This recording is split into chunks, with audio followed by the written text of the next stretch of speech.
Happy Monday, everybody. It's time for another edition of Ask Mike. Courtney Mims alongside Mike Irwin here. And Mike, I am wearing black today because the joke is that when I wear black, I'm in mourning. And there's a good reason for that. We're not going to be very happy on this show today because we have a lot of things to talk about. Yeah, before we get started, I just want to say something. I'm not being pressured to do this. I'm doing this on my own. I did go back and watch.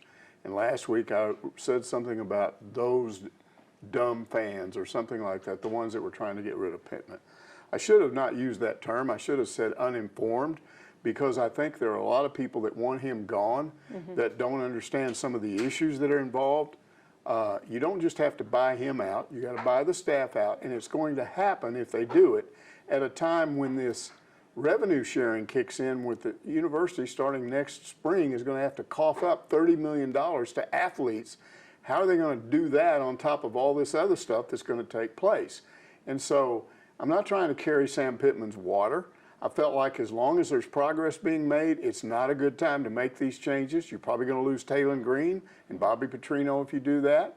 I think those are positive. I think Taylen Green next year, after another year off season to work with him, is going to be one of the best quarterbacks in the country. We'd have to wait and see about that. But there were a lot of issues involved, and that's what I was talking about. I also got ahead of myself in saying that Sam Pittman was safe, because in sports, it ain't over till it's over. Yeah. So we can proceed now from that point. It ain't over till the fat lady sings, as the phrase goes. And Mike, I appreciate you for saying that, because, you know, there was a lot of people on social media that were bringing that up over this past weekend. And so while I understand what you're saying as well, you know, I've been on this show and said before that I understand where the fans are coming from, that sometimes it is good. I just don't think they understand all of the issues that are involved. Absolutely.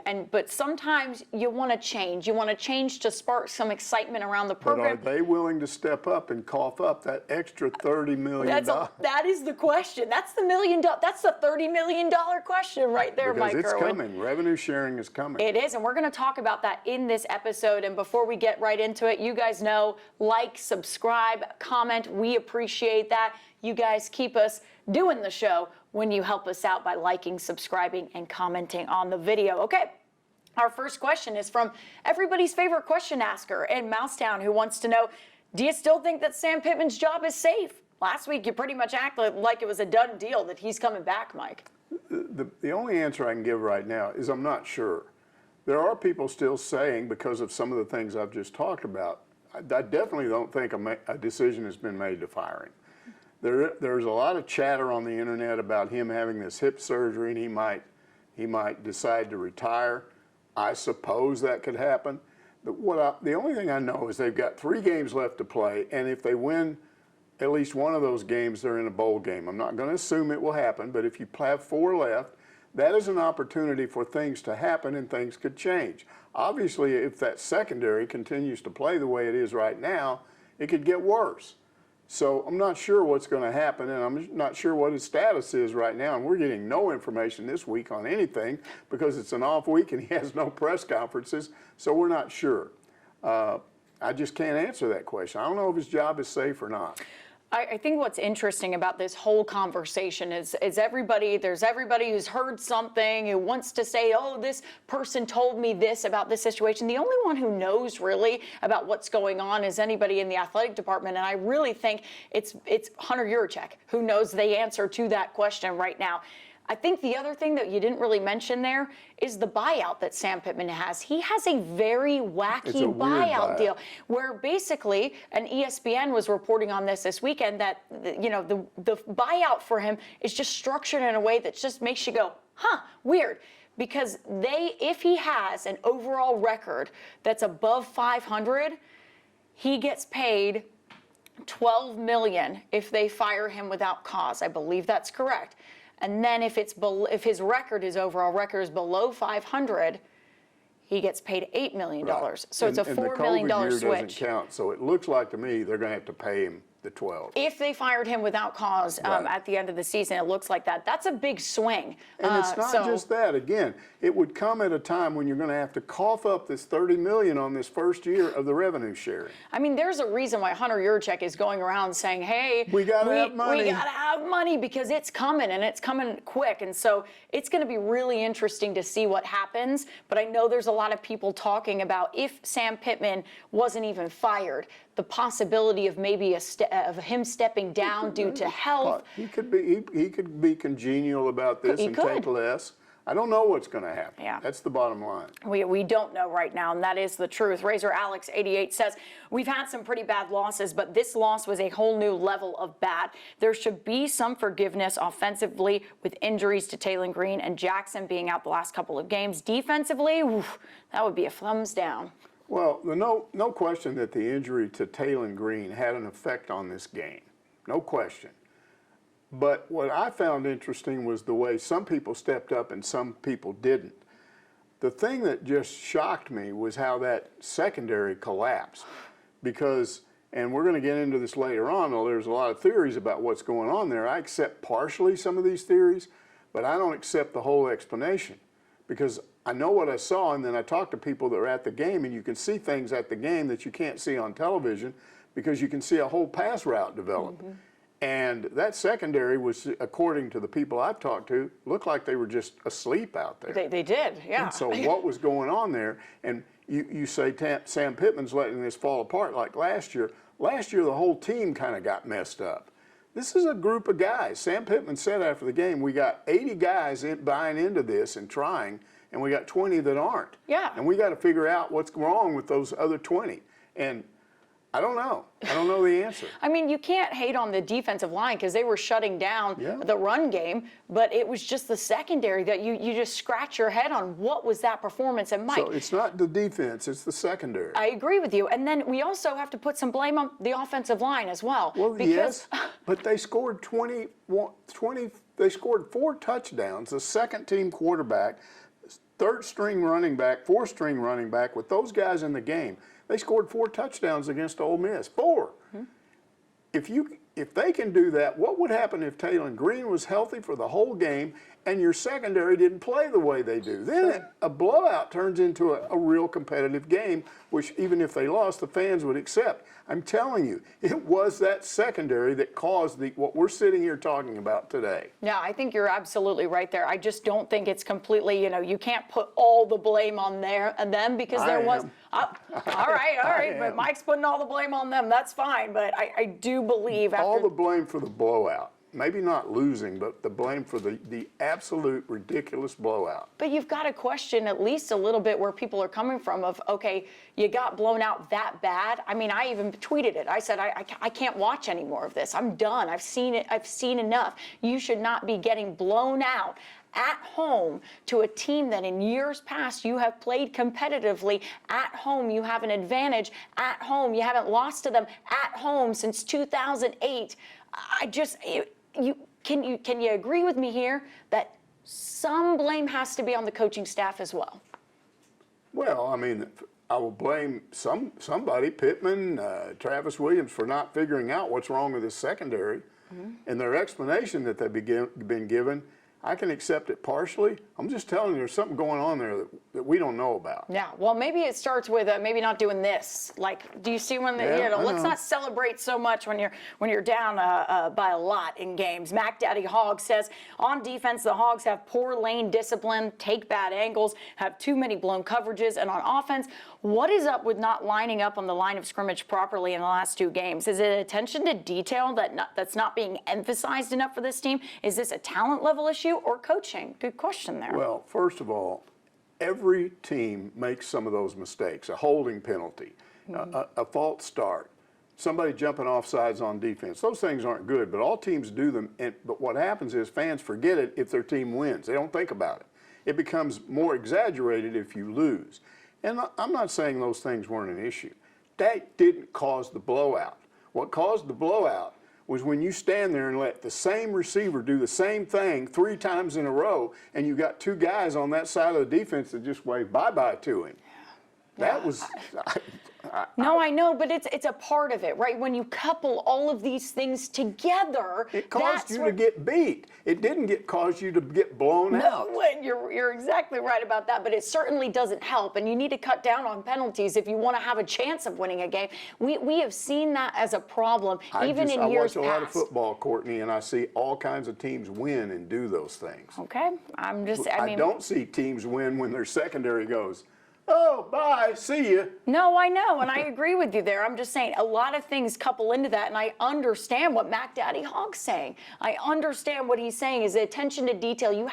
You shouldn't be having those penalties that show up game after game after game. Yeah, I just think they have so many problems with that secondary. You got to concentrate on that before you start worrying about little details, because that's a big detail. That is a big detail. Big one. That is a big detail, but you still need to clean up those things as well. That's still a problem, and a problem with this team. Marty Bird's Proxy wants to know, why has the defense regressed so much? Have other teams figured out Coach Williams' scheme, or are they seeing more weaknesses in individual players, especially certain DBs? Well, those are some of the explanations that have been given. And as I said, that could be partial. Well, Lane Kiffin said they were taking advantage of certain DBs in his press conference. They said DBs. But what I'm talking about is schemes. Okay. And because Pittman said, we may be unintentionally doing some things that the other team is picking up on. And I'm not saying that's not partially it. But again, when I've got somebody I trust that knows football, that was at the game, and he said they weren't doing anything special. It wasn't a confusion thing. It was just run by the guy. But that's where Lane says we were taking advantage of certain of their DBs, yes. right? I mean. But so there's that. And then there's other explanations. I had somebody tell me, well, they don't have that much talent. You just overestimated their talent. I did not. I saw them all through last spring. I saw them in August camp. I saw the way these guys battled. The starters didn't just do it. It was the second unit they'd bring out. There was lots of competition there in those 7-on-7s. And then even in some of the games this year, you might not have been going up against a great quarterback, but they were looking silly like they looked in this game. So I don't accept that explanation as the complete answer. And then you've never faced a quarterback like that. Again, probably they haven't faced anybody as good as Jackson Dart or, against LSU 2 weeks earlier. So I accept that as a partial answer. But I'm telling you this, there's an explanation, and we may not know about it for a while. I'm going to give you an example of what I'm talking about. Okay. Back when Danny Ford was here, there was a game at Auburn, and I didn't go to the game because the TV station I worked for at the time said, no money in the budget, you stay home. So I'm watching it on TV. They ran a screenplay that got blown up. Arkansas did. They're coming off the field. The offensive line coach, Larry Vanderhayden, comes out and meets the quarterback coming off the field, and he says something, and there's a brief exchange, and then Vanderhayden turns around and gestures angrily at Danny Ford, who turns his back on him and walks off. And then on Monday, Vanderhayden is gone, and the explanation we're given is he's left the staff. Well, that's an unbelievable story. What happened? Nobody would say. I couldn't get anybody to talk. 2 years went by, and I saw that running back who was the object of the screen pass in the mall. Yeah. And I went up to him and I said, I've been waiting to see you.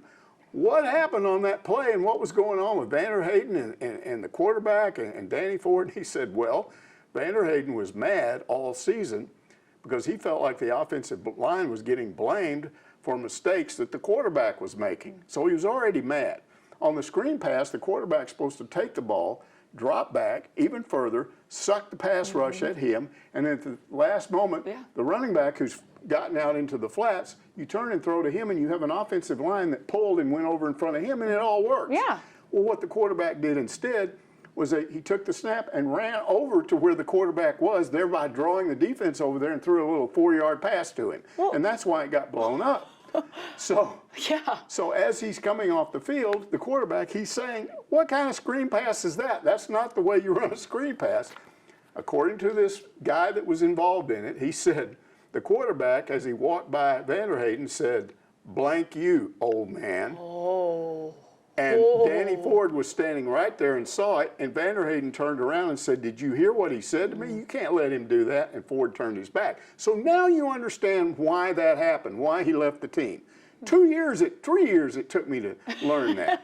So I'm not saying this is similar to that, but there's something that will be understandable at some point about this secondary that we don't know right now. And I wonder what it would have been like. You always wonder the what ifs. I hate doing what ifs, but you always wonder. Jalen Braxton's been out, the entire season, and we saw a lot of good things from him in fall camp. And I know that when I was watching him, I was like, man, he is going to be a problem this season. We haven't seen him. Obviously, he's been dealing with injury, and so that's definitely part of it. Yeah, that's still one guy. No, it's one guy. I know. I'm just saying. Playing over there. I've just seen those guys play better, and they seem to be getting worse.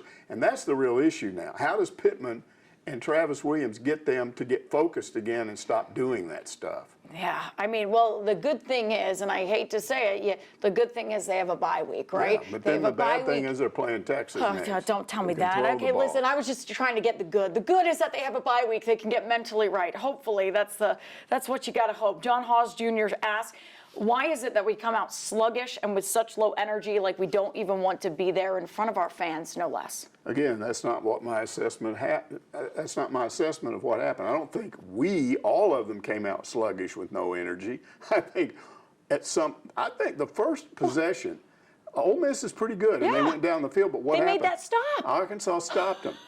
Now, this could be a partial answer, because what they did then is Bobby Petrino ran one play and then ran two pass plays. The first one, they almost got sacked in the end zone, and the second one, he fumbled in the end zone, so that's a touchdown anyway. And it could be that the defense at that point said, we're screwed if they're going to keep doing that stuff. Because, honestly, that was a part of why the defense collapsed at the end of last year. It was because the offense was making so many mistakes, they just said, we can't win, we stopped playing.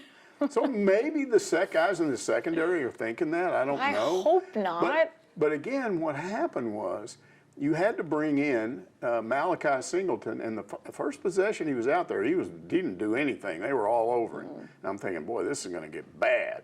Arkansas is not going to respond. And I think you'll agree with me. The only good thing about that game after that was the 4 touchdowns that they did score. Oh, they didn't give up. The offensive line, you can criticize them, but go back and look on those 80, 70-yard drives. Those guys were blocking. They weren't opening up huge holes, but big enough for people to go through. So, again, I don't say that they came out with low energy. At some point, they developed low energy, and it wasn't everybody. It was the Sam Pittman statement about 80 guys, and obviously 80 are not playing. But he may be talking about what's going on in practice, too, even though he said they had good practices. I don't know. Again, it's hard to explain, but we'll find out one of these days, I'm convinced. Yeah, hopefully not 3 years later. That would be kind of bad. I also think there's something to be said, and Alyssa Orange brought up this point as well. She showed me a picture, and I'll pop it up on the screen for you guys to see, of what the atmosphere was like at the Hog Walk that morning. Bad. And it looks awful. I mean, I don't know if I'd get up as a player seeing that atmosphere. Right. Now, I know it's that the parking lot, they use that for people. It's not the fans' fault. They have No. It's not the fans' fault. They won't let people tailgate in that area. Right, because they're tailgating at other places and they don't get over there. Exactly, because they're pushed away. The university has pushed the tailgaters away, and so they're not leaving their tailgate. They'll walk over and then walk back or whatever. It's ridiculous, because we look at the atmosphere. You watched that South Carolina Texas A&M game, and you had said to me when you walked in on Sunday, wow, that atmosphere. And there's so many other people who were going, wow. If you watched, and I watched in 4K that game, so that there was no commercials. They just showed it, during the timeouts. I mean, it was exciting. It was just, oh my gosh. And when they walk up, because I've been to a South Carolina game before, when they walk up to that stadium, they're walking through tailgaters. They're walking through atmosphere. They're walking through excitement. And I just feel like, if they've got to figure something out. The university has got to figure something out that they can do to make it just a little bit more exciting on game days. Absolutely. They do. And so I know that's not what you were saying in this question, but I think it's partially, you got to ask yourself, you got to do everything you can to motivate these guys. Exactly. I mean, at the end of the day, they're 18, 19, 20, 21-year-olds, right? And they're walking in there, and they want to see some atmosphere. They want to get hyped up. They want to be excited. Exactly. And I just felt like there's just a lack of energy, not from the fans, just from the way game days are set up. And so maybe that's a question for the university to answer. WV Hog Fan asks, what is the morale of the team after having players kicked off the team for refusing to play and being destroyed by Ole Miss? Well, those are two separate issues. I think the morale is probably pretty bad right now after getting beat that bad. But we aren't around the players right now, so I couldn't answer that. They've got to make them in the next almost 2 weeks. They got to figure out a way to get the morale back up. Now, the whole thing with Varkey's Gums and Ty Washington, I don't think that has anything to do with what happened on Saturday. Yeah. That was a clear case of Sam Pittman had said, and he told the media, he told the players, we're not redshirting you if you're planning to redshirt and try to get better while you're redshirting, going to practice and doing all the things you do, just so you can go play for somebody else. And that's pretty much what these two players wanted to do. They weren't satisfied with their playing time, and they wanted to redshirt but go somewhere else. And Ty Washington in particular refused to go into a game. Well, let's be honest, Mike. So when you listen to DJ Williams' interview, right? I'm just going to give you, because some people may not know for context. He sat down with our DJ Williams and did a full, tell-all of his story. Yes. And what he said was he took responsibility, which I will give him a lot of credit for, that, he can't just refuse to go in a fourth quarter. But he talked about some issues that he was dealing with personally with his grandmother. I think he got told before the game that she was not doing so well, had to maybe go into hospice, and just dealing with some personal issues. And so he had made that, I guess, clear to the coaching staff in that fourth quarter that he was dealing with those issues, and that's why he couldn't go into the game. He knows he can't refuse to do that. He knows that, guys. He has taken responsibility for that, but he never said anything about redshirting. Now, if you want to infer some things from that, I guess you could make an argument for that. Okay. One of the complaints about Pittman from a lot of these fans, what has it been? That there's not enough accountability and discipline. Yeah. So here's a discipline thing. He stepped in and said, I've told you can't do this, and you're going to do it anyway, you're gone. Yeah. And I think the players, I haven't heard anything about there being a negative reaction by the players. If that's one of the things, then we'll find out about it at some point. But I don't see this as Sam Pittman being tone deaf. I think they've got problems. Yeah. He wants to be able to, hey, I got to count on you right now. Get in there. Yeah. Well, I'm not. Okay, then bye. Yeah, well, and the other thing, too, is, you just can't do that. You literally can't. And here's what I've said on this situation, is that you can't go up to your coach when you are dressed out in the fourth quarter, because that signifies to the coach, if you're dressed out and ready to go in a game, you're going to play. So you can't go and refuse to. That should have been done before the game. Exactly, and that's my whole thing. And I'd say that to Ty Washington if I had a chance to talk to him. I would say, listen, all you need to do in that situation is communicate with your coaching staff before the game starts. Say to your coaching staff, hey, this is what I'm dealing with right now. This is what I'm going through. I don't know if I'm going to be able to play today. And I guarantee you, Sam Pittman and that coaching staff, if they don't, they got a problem. But I guarantee you that they turn around and say, okay, understandable, maybe we don't have you dress out today. They don't have a history of being insensitive to stuff like that. No, exactly. So that's my whole thing. And I agree with you there, Mike, is that I don't think this had any effect on the players at all. Obviously, they even talked about it. They were asked about it Luke Haas was asked about it in a Tuesday press conference.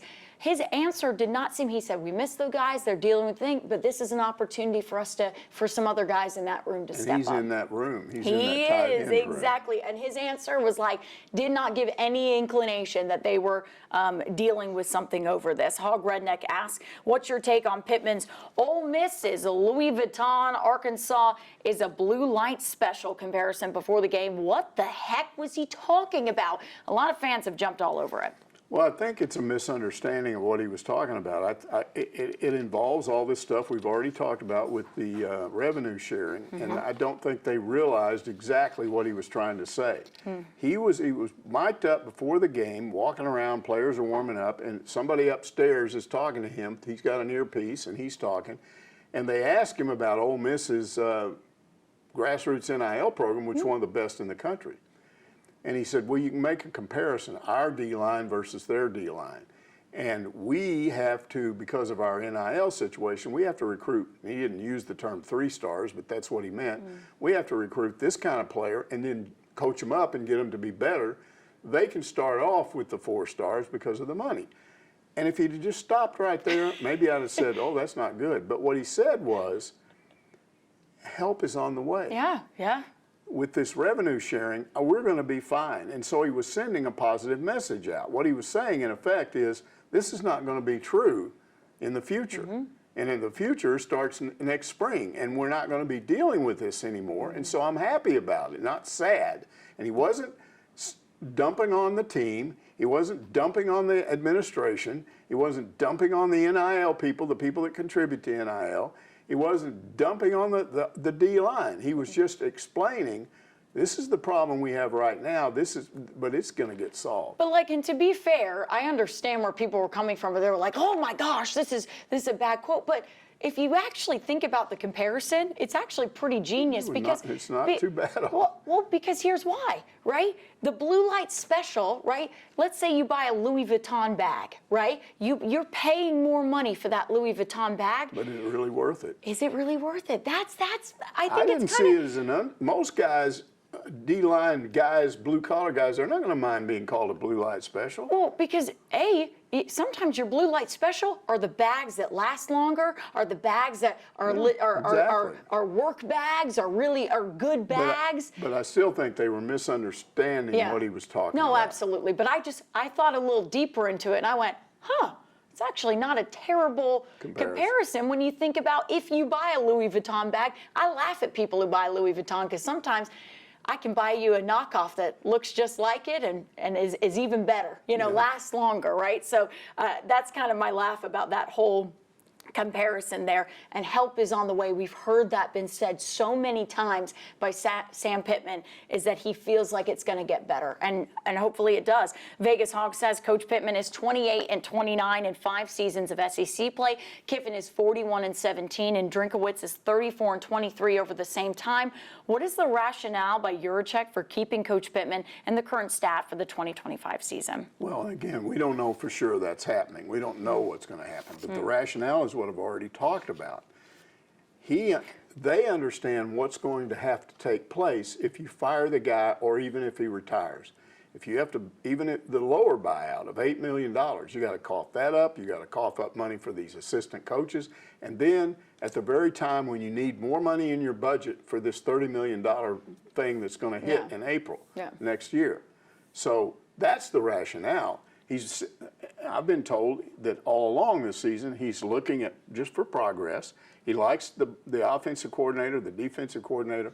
He understands that part of what's going on out there is the NIL imbalance, and this is something I haven't talked about, but I've also been told that Arkansas's NIL situation is getting better. Well, that's what I was making a mention of with Sam Pittman. It's getting better.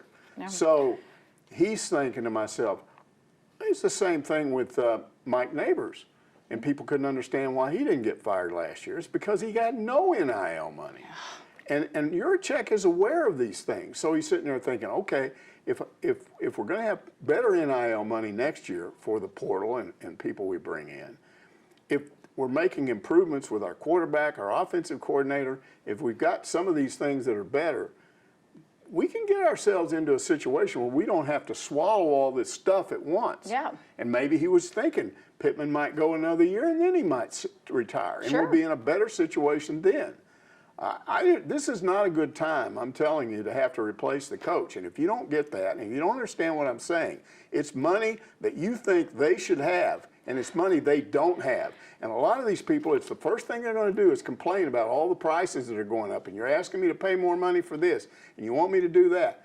They are having to do that. And it's not just Arkansas. It's not just Arkansas, folks. Look at Tennessee. Tennessee is adding a fee on their ticket prices to pay the athletes. They literally call it like an athlete talent fee or whatever. That's because they're trying to make more money to be competitive in this world. And so I understand where people are upset and they want to change. I understand that, because there's also the argument, let me bring that up, there's also the argument, look at Coach Cal, a change that you've made with basketball. People were donating. People were giving you money. So maybe if you could get somebody in that look people... Look at what Cal went through. through. Yeah. When he arrived here, he had no team. I still think fans don't understand what an amazing thing he did, going from no team to this team, which is really good. I don't think you can expect that with football because there's way more players involved. There's way more players involved. You won't lose all of them, but let's say you lose 40 of them. And you got to replace 30 or 40 players, and you got to do it through the portal. When are you going to do that? You would have to, if Pittman is replaced, they need somebody hired by mid-December when the portal opens. And they ought to let him know now so he can privately start looking at who he could bring in. Because you got to hit the ground running with that, because you're going to have to replace a lot of guys. It's just a very difficult time to be doing this. Absolutely. And the only reason I bring up is because, part of the fan base is if you can get someone in that, makes the boosters want to give more and all of those things, that does put you in a good situation. Maybe. If it's a cow. Yeah, right. Can you pull off anything close to that in football? Can you? I mean, that's the question. That's the question I have. A lot of people are saying Rhett Lashley. Okay, let's just throw that name out sure. there. How do you know? You know that he's interested? You know they could get him? Well, I don't know anything. But I also know that I hear Rhett Lashley's name being thrown around, and I also know that SMU is dealing with a lot of money themselves. They have a lot of money. It's easy to throw a name out there and say, that's the solution to our problem. You're not the guy that has to deal with the fact that maybe he doesn't want to come here. Maybe you're looking around, you don't see anybody out there like that. Sure. And I don't know. I'm not in Hunter Yurachek's place. I can't claim to be, so I have no clue. But I'm just saying, some people, their argument to all of that is, if you bring someone in that excites the fan base, can you make that money up? And I don't know the answer to that. You probably could if it was Nick Saban. If you pull Nick Saban out of retirement, that's the equivalent of what they just did with Cal. That's what I would say, too. I don't think you're going to get somebody like Nick Saban. So what do you do when you don't, and you still got to generate that money, and at the same time when you're trying to bring all this other money in? It's problematic. It is, and I'm not claiming to know on the inside what Hunter Yurachek is dealing with money-wise and all of those things. It's just it's an interesting topic, because what we can do is make educated guesses now on it. I'm not saying what I'm saying to carry Sam Pittman's water. He's not my best friend. I like him. He's a nice guy. If they replaced him with a better coach and everything worked out, I'd be fine with that. I'm sitting here right now trying to figure out how that all happens. You're trying to look at it analytically, where you're like, I'm seeing some hurdles to go over here, and me as well. I'm looking at the same thing. I've been honest with the fan base about that. When people ask me how I feel about this, I go, well, this could be it, and this, and you have to think about this. So, anyways, let's move on to the next question. Revolution says Taylen Green is having a good season for the Hogs and hopes can soar, considering how he will perform in his second year under Petrino. What former Hog QB does Green most compare with? He seems rather unique. The only one that comes to my mind is Matt Jones, because they're both 6'6" and they're both fast. And there is a good comparison there. The difference is Matt Jones made way fewer mistakes than Taylen Green does. He didn't turn the ball over the way Green does. If Green can solve that turnover problem, he's like Matt Jones. Both of them have a reasonably good arm. Both were fast. So he's the best comparison I can make. But we've seen what Green can do when he has protection. That's why I bring up the offensive line, because you can't. Some of the turnovers, I think you can blame on just not being given enough time. There's no question Matt Jones, except for his last senior year when everything went south and they had a losing season. Before that, he always had a better offensive line than what we're seeing right now. KY Hogg says a lot of fans say that Arkansas quit in the Ole Miss game, and it's the coach's fault. What about the Aggies? They were leading the SEC and just gave up in the fourth quarter against South Carolina. It can happen to any team. Well, a lot of fans are not going to want to make that comparison because I don't like that comparison, and because there's such a difference between Arkansas and A&M where they are. But understand what he's basically saying. He's not saying that Arkansas compares to A&M in terms of what they've done this year. What he's saying is, even a team that's sitting there atop the SEC in the best position, a team that's was very close to closing in on their first ever conference championship, a team in that position in the fourth quarter, it's not that they got beat. I'm not surprised that South Carolina won that game. I'm surprised at the way A&M just totally threw in the towel about midway through the fourth quarter, just went, eh. Well, because I think you look at what South Carolina, I mean, South Carolina, the fans were crazy in the fourth quarter. They didn't give up. I mean, it was a crazy place to play at. And I'll say this, South Carolina they should be in a better situation than they are right now. They are 10 points away from being a college football playoff contender. So you're making an argument for South Carolina winning the game, and I'm not arguing with that. I'm saying, make me an argument that A&M should have just thrown in the towel. No, they shouldn't have done that. That's what he's talking about. No. That's the comparison with Arkansas. Okay. This wasn't one part of A&M's defense. This was the whole defense, the offense, the whole team just self-destructed. I don't think Arkansas's offense quit, though. Like you said, I think they kept trying. They kept trying to do something. The defense looked like they had thrown in the towel, but I think it's different, I still feel like, with Arkansas and A&M. It's different in terms of the two teams, but the specific thing he's talking about, what he's saying is any team can collapse. Even a team that's in first place in the league can get into a situation where their players just go, we quit. Because that's what they did. I saw the game. I saw what happened. I was like. But it was their offense and their defense. It just felt like it all unraveled. Oh, well. Yeah. And I'm like, how can they do that? I watched them destroy LSU, a good LSU team, the week before in the second half. They didn't even look like the same guys. I just think South Carolina came into that game going, we are better than what our record is. Then you lose the game, but it's a close game because you're battling. Sure. You don't get blown out. You're the best team at that point. I think South Carolina was a little bit mad. They were a little bit mad. But you got to deal with mad. You're on top of the league. Sure. You can't just sit there and go, we throw up the white flag. We're going home. We'll be all right next week. It'll be interesting to see what South Carolina does because they have Vanderbilt this week, right? I'm sitting there watching Shane Beamer celebrating and doing all this stuff, and we've arrived and everything. And I'm going, okay, what happens the next time? Yeah, they have Vanderbilt next week, right? They have you Vanderbilt. have rat poison maybe coming up. And Vanderbilt, they've been sitting there licking their chops all year. You could have rat poison.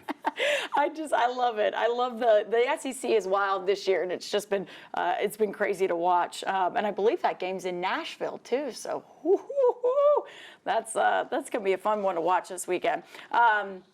Jimmy Hogball says, if I was Coach Pittman, here's what I would have said to Kiffin after the game. Nice win for your program, Coach, but you don't really need to intentionally run up the score like that. I won't forget it. What do you think? The running up the score thing, that's just what happened. I mean, you got to be able to do something to slow that down a little bit. So I don't have an issue with that. And I don't have an issue with this except the fact that everybody's doing stuff like this. What I didn't like was you bring in a basketball goal with your team. Oh, yeah. And you set it up, and it's got a Hog logo on it, and every time one of your guys does something, they're dunking the thing. Oh, well, they were doing other things, too. They were celebrating with, smoke and stuff or whatever. They do all that stuff at home, so I guess they think they can do it on the road, which I say the things you do at home, you ought to modify them a little bit when you're on the road. Be a little bit respectful of where you're at. Here's the thing. Some people say you should be able to celebrate the fact that you're destroying somebody. Okay, I get that. You know how you do that? Look at the scoreboard. It's a reminder of how bad this game is. You don't need to do anything else. I remember saying to, I think it was DJ in the press box, because I was looking at the TV and there was an Arkansas player mouthing to an Ole Miss player. And he wasn't taking the bait at all. He just kept looking up at that scoreboard. And I was like, oh my goodness. But so I'm not blaming them specifically even for that, because other teams have a version of that. Even Arkansas has a guy wearing a belt and all that stuff. Yeah. But there were just things about Lane. I'm not a Lane Kiffin fan. Number one, why is Jackson Dart starting off the field and then turn back around and start doing walking around Arkansas? And he was playing deep into that game. I was like, why is Jackson Dart still playing? And why after he scores does he walk back to the Arkansas players and start waving his hands? I just scored my 5th touchdown. Yeah. Why did he do that? Yeah. There's no reason for that. I don't want my quarterback, if I'm a coach, rubbing it in like that. Just come to the sidelines. And then there's this. At one point, Lane Kiffin was mad about something, picked up a football and almost took a referee's head off, throwing it at him. Oh, I didn't see that. Yeah, it was just nutty. And then he comes on with this press conference after they passed this thing where they're saying you get a $250,000 fine if you got fake injuries. Oh, yeah. And he acts like, what? We like that. People have been fake injuring us all along. Whoa. What, Mike? He can't just say that in the press conference. Oh, yeah, we've been faking injuries. Then say nothing. Just say, yeah, well, okay, I accept it. Don't sit there and act like, yeah, it's going to help us. I know, I think it was Trey Biddy who asked in the press conference to Sam, is there, anything between you and Lane? I don't know, something going on I just thought it was just weird. It was weird, and maybe it wasn't even a message to Sam Pittman. Do you think maybe it was a message to Hunter Yurachek I don't know. or anybody else? Why all this time, 5 years after that happened, why is he saying, hey, you could have had me. I would have rather gone to Arkansas. I don't think he would have. Okay. I think if Sam Pittman had offered him more money, he would have gotten more money from Ole Miss. Okay. It would have been a bidding war. That was the only thing I could think of, because Pittman had said, like, no, there's nothing wrong with us, or anything. I don't know. That's a weird one for me. I don't know. S. Giles says, after football and basketball both winning last week, we got hit with a double whammy. Football is football, but what happened to Cal's bunch? Supposedly TCU wasn't that good. Cal said before that game, I was listening on the radio, and he said, I chewed my team out. I told him, you're headed for a problem because you haven't worked out very well ever since that first game. So he knew it was going to happen, and he was right. What basically happened is Boogie Flant and T.J. Wagner combined for 46 points against Kansas and scored 17 against TCU. And Zvonimir Ivica scored 18 in the first game and just 5 in the second. That's part of what went on there. You didn't score the way you did in the first game. Right, and if you looked at or listened to that game, at least because I wasn't there, I couldn't watch it, which is annoying because it's hard to give analysis on it, but I thought this was really interesting. Cal talked about this. At the end of the game, they were up by 13 in that game. They were up by 13, and they were kind of feeling good. And then he said it all went downhill at the end of the game, where they couldn't score in the last 3 minutes and 28 seconds. And they weren't playing smart. They weren't. They were jacking up shots that he said were tough shots, and the other team, they were making smart decisions. They were making smart plays. So they capitalized on Arkansas being dumb there in the last 4 minutes it was. So they proved him right. They proved Cal right. Now the issue is, what do you do moving forward? Well, the good thing is, if you listen to the post game, and this is what I like about Cal, he warned you. Yes. He warned you about this, and not even in the interview you said. I went back to the interview he did on October 1st with us, and he talked about the TCU game, and he said, listen, we're going to get God. We're going to get God. And why I say that is because what we're doing right now is we've had guys out of practice. We've had guys missing practice with injuries. And so I'm planning on, we're going to get God. And they did. And what else he said is, he goes, I don't have a magic wand. My teams aren't going to be magically good at the beginning of the year. What my teams usually do is they start off the year rough, and start off the year rough offensively because we're making an emphasis on defense in practice. And so they start off rough, and then they go through, and then they get better. What happened in this game? Offensively, at the end, they were rough. So he literally told you that a month ago. Right. And these don't count. So and in those moments, you have to play better defense, and you have to be smart with the ball. Don't jack it up 5 seconds into the shot clock. If they do that, oh my gosh, sorry. But we're going to find out because they play Wednesday night, and it'll be for real against a team that gave Arkansas a lot of trouble, Lipscomb last year. So we'll see how it goes. Cal gave a lot of credit to their team this year, a lot of credit to their coach. So again. And he's also said he intentionally made this November-December schedule tough. Yeah. Because he wants them to be ready for the SEC, which will be tough. So he said, don't expect a lot of wins. That's not what I'm looking at. I'm looking at what we do once conference play starts. And getting better and going through and seeing what this team can do. Also, Jonas Adu, still, hopefully, that's the hope, right? Because he is going to be a difference maker when he's on the court for that. They've never explained what's wrong with him, have they? No, I don't know. So we'll see if he plays, but I'm assuming he will. Yeah, Hotlanta Hog asked, with men's basketball starting this week, what is your prediction on the season? Who wins the SEC, Mike? Okay, you don't want to ask me any kind of prediction thing. I'm the world's worst at that. So I'm not going to. You're not the world's worst. Yes, I am. I don't predict anything well. I'm going to go with Kevin McPherson. He's our basketball guru. Okay. He does recruiting. He covers Arkansas, and he knows a lot about the SEC in general. He does, yeah. And he actually came out with his own power rankings, which, Okay. which I looked at on the internet. So Okay. we're going to show his power rankings. Okay. And he's got Alabama as the best team in the SEC. Yep, I think they'll win the SEC, yeah. Followed by Auburn, and then Okay. Arkansas's third, and that's not bad. And then Florida Okay. and Tennessee. I know you think Florida should be up higher. No, Florida should be lower, actually. should be Florida lower. should be lower, and Tennessee should be higher than Arkansas. I feel like. What do you think Ole Miss guy is going to be saying? Mr. Former Texas Longhorn, I was at Texas Tech, I did this, I did that. Yeah, I think that's kind of interesting. Ole Miss isn't in my top 5 they're not well, in he my left top them 5. out. Yeah, I think that's correct. I don't think that right now, for what we know about Ole Miss and who they brought in and things like that, jury's out on them. I just think Tennessee maybe is a little higher than Arkansas just because Ziegler returned. They got in a center that's from a transfer center from Ohio State. I don't know.